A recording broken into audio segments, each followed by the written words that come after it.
Hey guys, what's going on? Adam Milstead here with Straight Yak coming to you from the studio. Welcome back to the channel. Today we're going to be talking about some basics to fishing, tournament fishing, and things like that. And this is revolving around PFDs, personal flotation devices.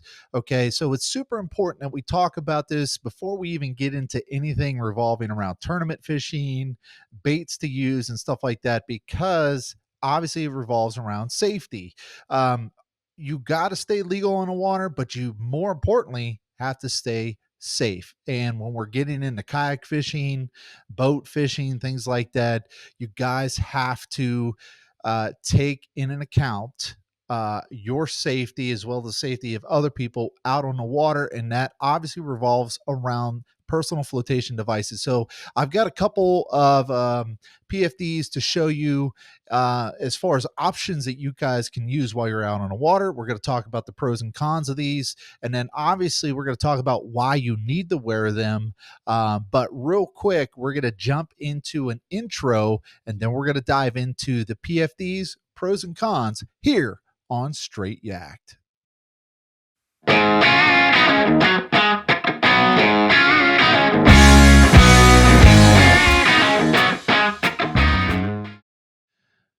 All right, guys. So welcome back. Again, we're going to talk about PFDs and why you need to wear them. And at the same time, we're going to talk about the different styles that they have available for you, because it's not a one size fit all. It's going to be based on preference on what you guys decide that you want to wear while you're out on the water. So, first things first, I would say most states, I haven't looked this up, but I've got to imagine most states, if you are in a craft smaller than, you know, uh, I think it's like somewhere around like 16 foot, which is generally like your bigger John boats and above. You probably don't need to wear a PFD while you fish, but while you're out there, anything smaller than that, you will have to wear a PFD, at least here in the Pennsylvania area. I believe that is what it is. But regardless, guys, if you're out on the water anytime, you need to have a PFD on. That's if you're fishing in a kayak, you're fishing in a tournament in a kayak.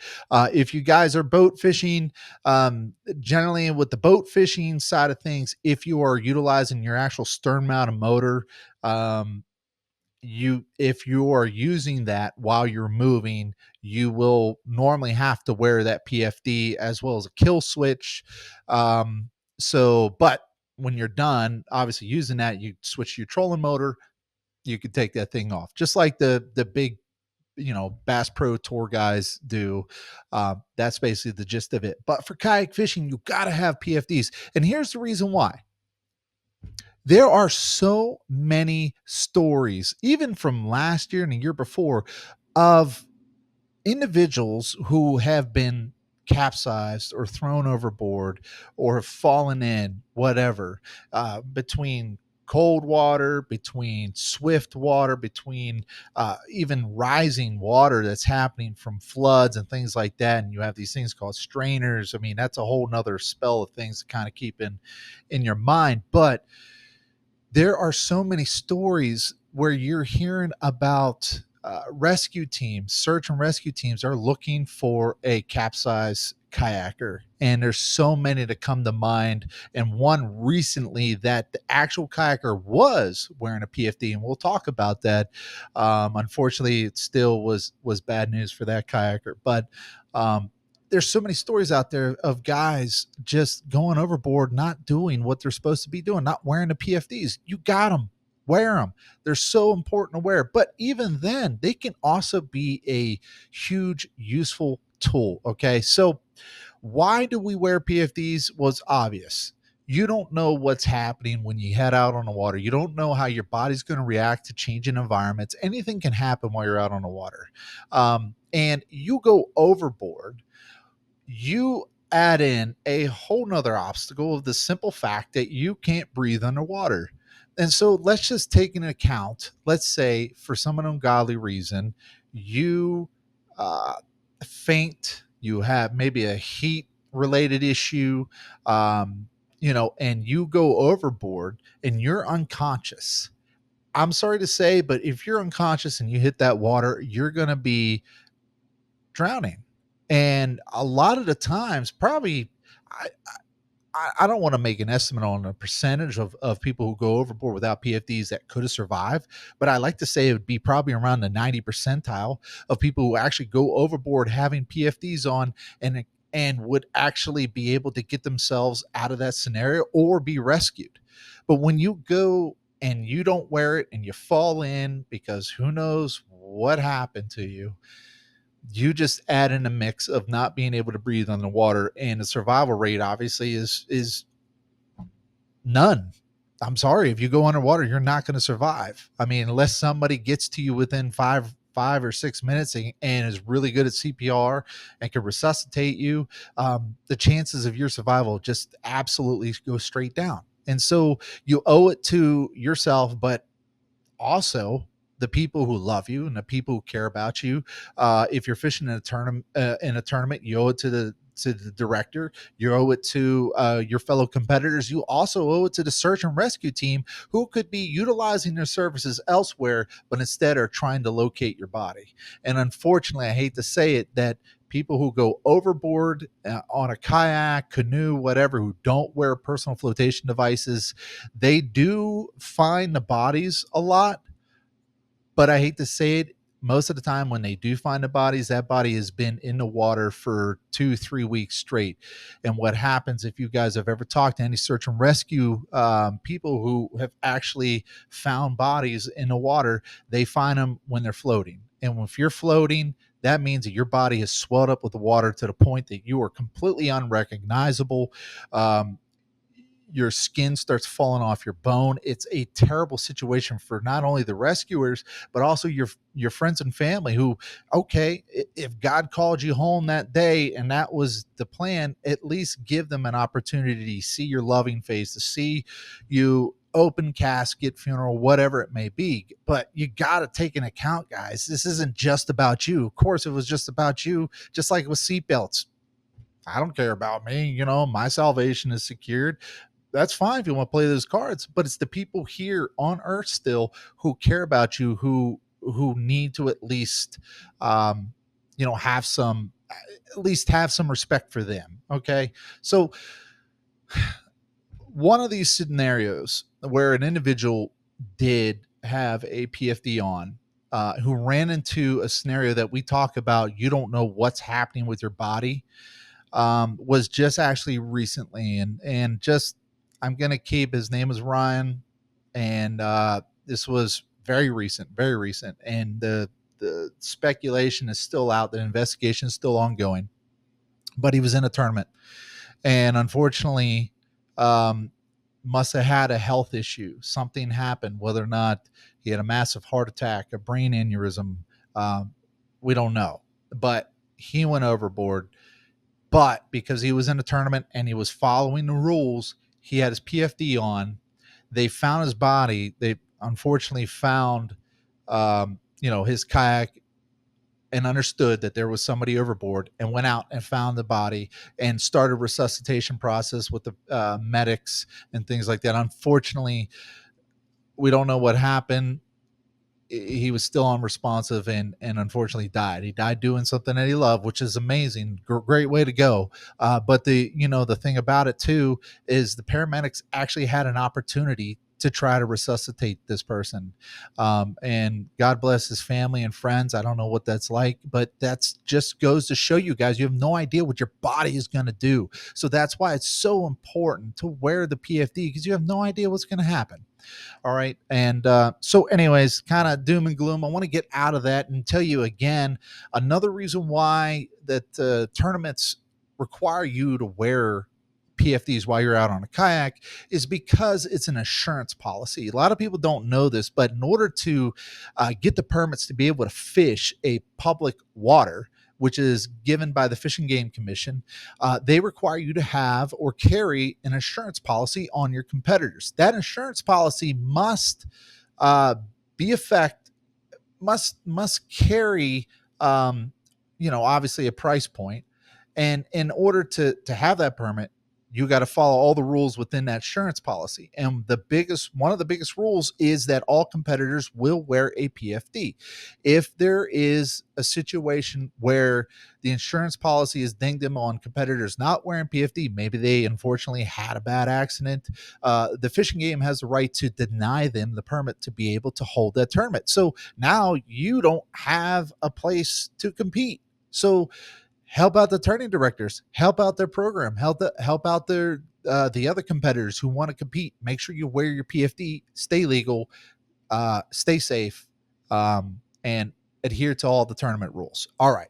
Now, with that being said, guys, we're going to dive into a couple different scenarios, or I should say, a couple different styles of PFDs that you could wear. And that's totally on you, preference wise. We're going to talk about the pros and cons here. Okay.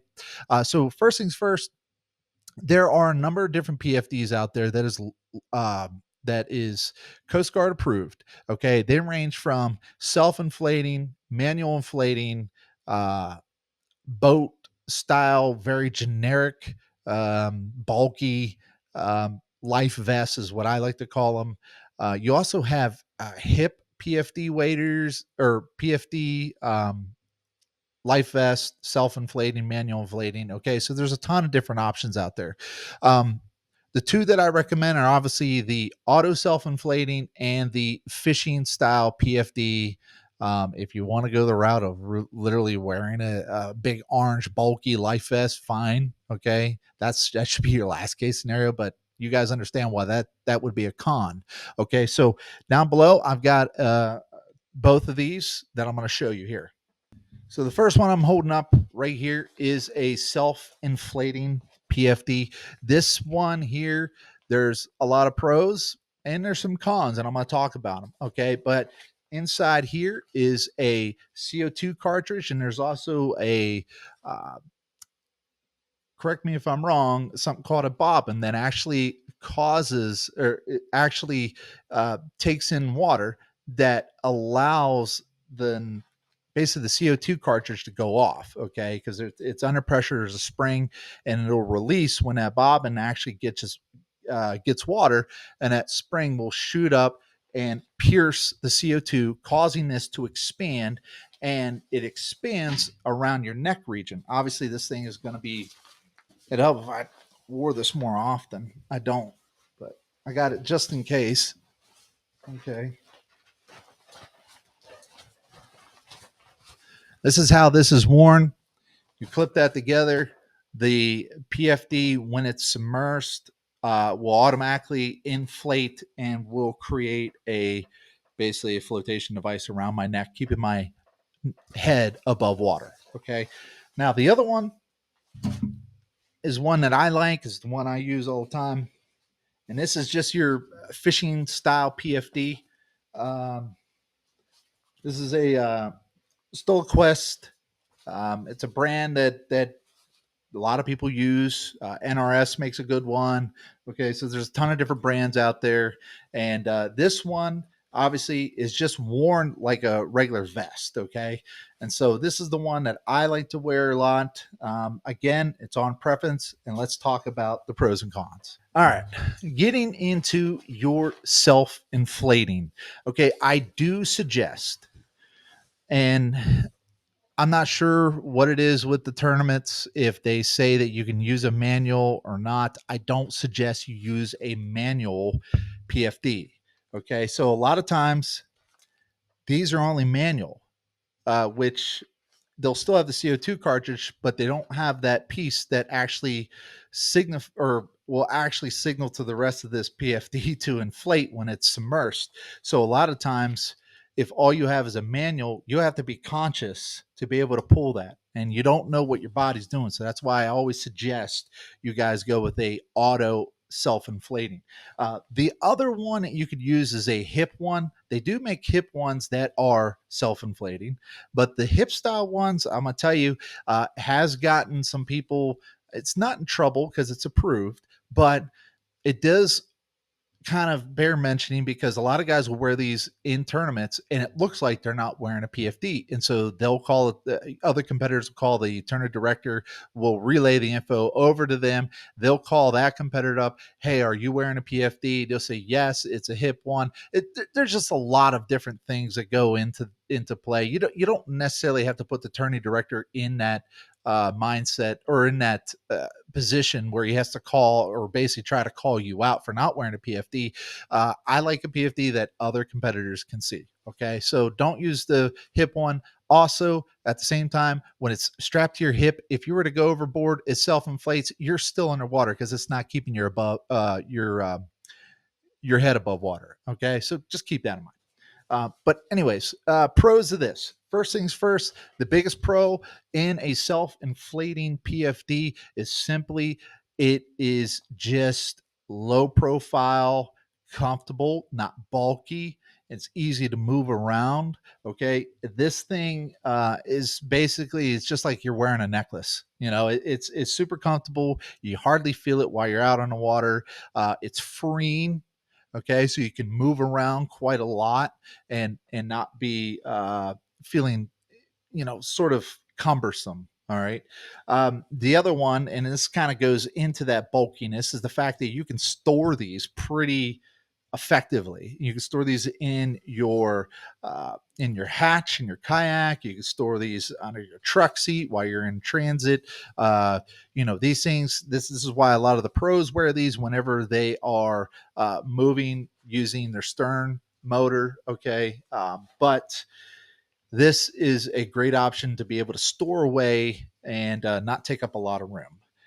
Another benefit to this, if you are in a hot environment, this thing is way cooler than the other one. Okay. Obviously, less fabric means you're going to be able to feel the atmosphere a lot better. If you're 90, 100-degree weather, you got that sun beating down on you and you've got this bulky thing on your chest. Yeah, that gets pretty hot. And so that's up to you. If you're able to deal with it, great. If not, then this is a viable option. Okay. When we talk some of the pros, let's talk about the cons in this.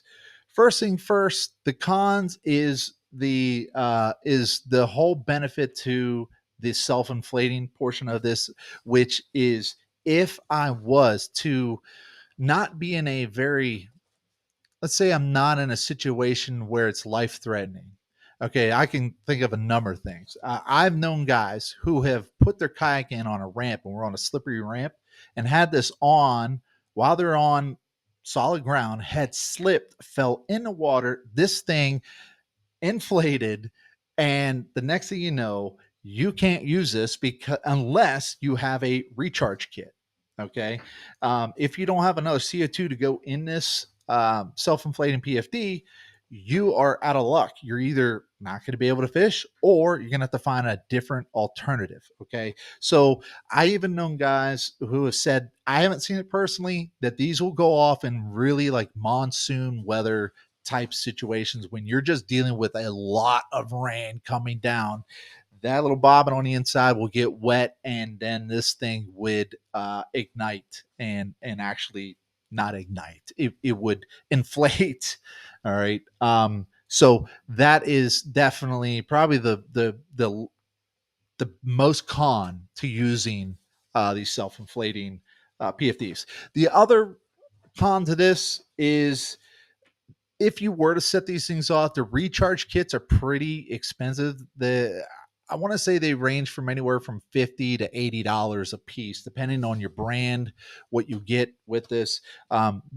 It can get costly if you're a clumsy person that likes to fall out of the kayak, or you fish monsoon weather a lot, or you slip on a ramp or whatever. Okay, it could be costly for you. The other con to this is these tend to be pretty pricey because of the apparatus inside that allows this to inflate.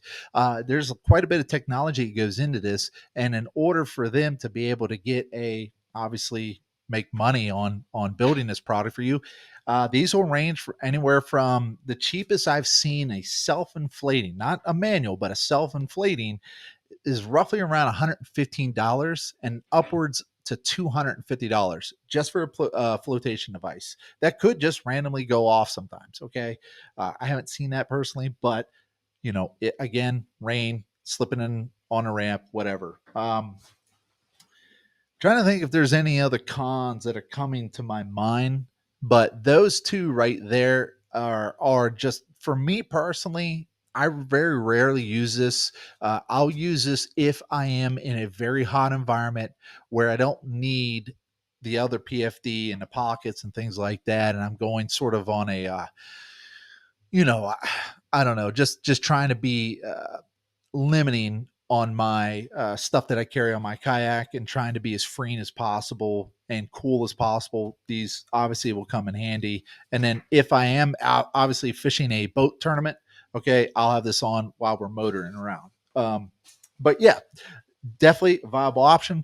Great product. Okay, this one here is Onyx. You can pick these up at most of your outdoor retail stores. All right, now let's get into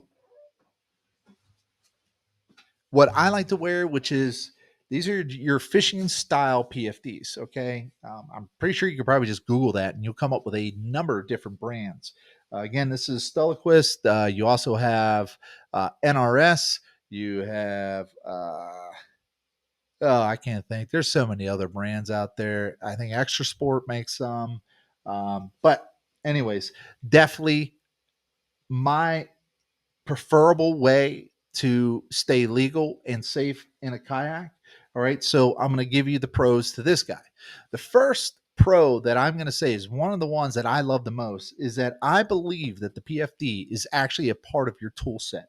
And what I mean by that is, if you see these pockets, you could bet your butt I've got these things loaded down with different things that make it very accessible for me out on the water. Number one, I generally have my phone right here, and my phone stays here because, number one, I sometimes have a lot of people who call me, and I could put it on speaker, kind of slide it back in, turn it around so they can hear me while I'm still fishing on the water. Also, if I need to grab my phone quickly to take a picture of a fish, put it on a measuring device or measuring board, I could do that, no problem whatsoever. Also, another thing I've done in the past was, I can keep papers on me, whether or not, if I want to keep my a paper form of my fishing permit or boat registration, things like that.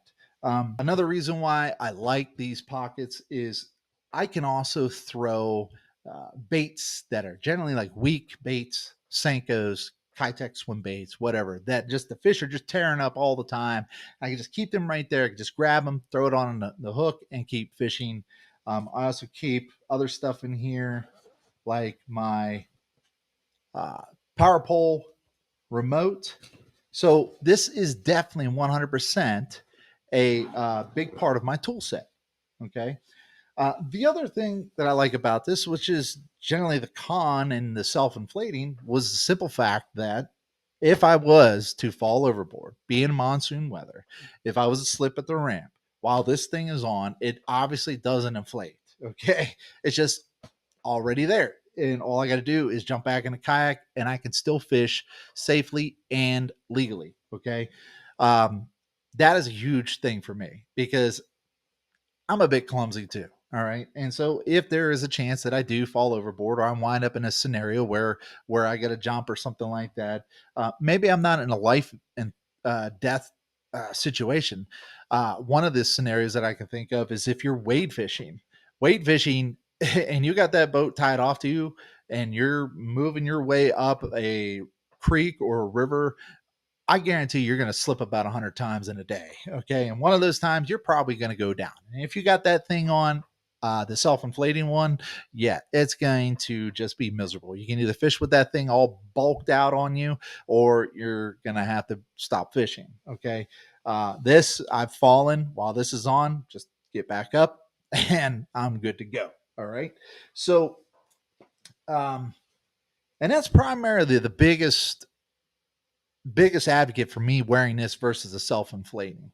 Okay, this does tend to get a little hot. So if we're going to jump into the cons now, guys, this tends to get a little hot in hotter environments. Obviously, 90 plus degree weather, this will get a little hot, but I have no problem dealing with the heat. Okay, just obviously drink a lot of water. But these will get to the point where it's like, you can feel the heat kind of building up. All right. So that can be kind of difficult to deal with. Another thing, because these, not this particular one, but other ones tend to be a little bit more bulky, I've noticed that the feeling of being free in it, it's more cumbersome. Uh, if I'm fishing and I'm sitting down, I've had this happen with some of the bulkier PFDs that I've worn. When I cast like this, I've had the butt end of that rod get caught on my PFD. And when that happens, you either backlash or you're throwing your bait in a tree. Okay. It's not good. All right. It sucks when that happens. It's a part of the process. I mean, you'll eventually adapt to it, but that is definitely a con. The other con is because of the bulkiness, it does require some. If you are to store this, you're going to need some space. Okay, it will take up some space. Really is one of those scenarios like you can obviously adapt to that. Just have a bigger carrying case, put it in a truck, or hang it up. Even sometimes when these things are wet, I'll hang them up to dry in like a coat rack style thing. All right, so these will be a little bit more difficult to store. Um, and that's fairly it. That's generally the cons to these. Um, it's important that you guys get these so they properly fit you. So whenever you do, I do suggest you going to a store. If you are shopping, go to a store, try it on first. Make sure you follow. There's always on the backs of these, they'll give you a weight requirement. Make sure you're within that weight requirement. But the size, sometimes it's an age limit too. If you're younger, if you're maybe a teenager or you're a younger kid, make sure you check out the dimensions of that PFD and see if it aligns with your body type. Uh, Probably the other con to this guy as well is, yeah, if you are a very big person and you like to kayak fish, this will be tough to find in your size. I know some big men out there who do really well. They're awesome fishermen, awesome people, but man, these things are just tough to find to be able to actually fit that person effectively. Okay, and that's when I would suggest the self-inflating one. It's a little bit more lower profile and easier to move around. Okay, so, guys, I think that's about it. You guys get the gist of it. All right. You got to stay safe while you're out on water. You got to be able to, fish effectively as well. And so this comes in preference. And I'm here to tell you, like, it's not a one size fits all. I know guys who have no problem with dealing with that self inflating and potentially causing that thing to inflate while they're fishing. And then I know other guys who don't even want to look at those things just because of the scenario that, yeah, they could cause it to go off if they fall overboard. So there's a ton of pros and cons to both of them. I'm sure you guys have some. You're more than welcome to list them down below in the comment section. All of that, I mean, we're all going to take in and look at and talk about. You're more than welcome to continue that discussion down in the comments below, but it's up to you guys. But yeah, go try them out. Let me know if you guys enjoy either one, why you prefer that one over the other one, whatever. It doesn't matter to me as long as we have a great, respectful conversation down below.